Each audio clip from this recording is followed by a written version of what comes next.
6 deci džusu z açaí.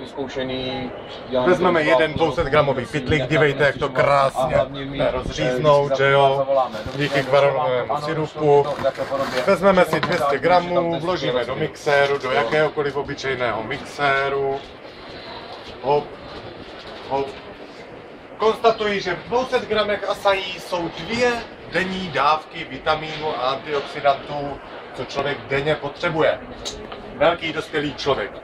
Obyčejný džus, sun grow, to je jako gastrosun skoro. Přilejeme tak 4 deci bajovočko, přiměřeně. Krásně nám to rozplave.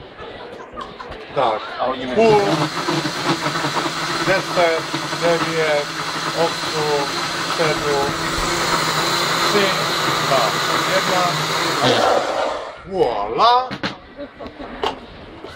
Spadlo mi brčka. Tak. Aha, malé kousíčky. A 2 denní dávky antioxidantů a vitamínů jsou na světě. Takže když sám oba 2, tak už zde nic nemusím?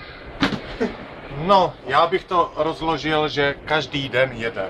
Dobře. Samozřejmě čím více vitamínů, tím lepší.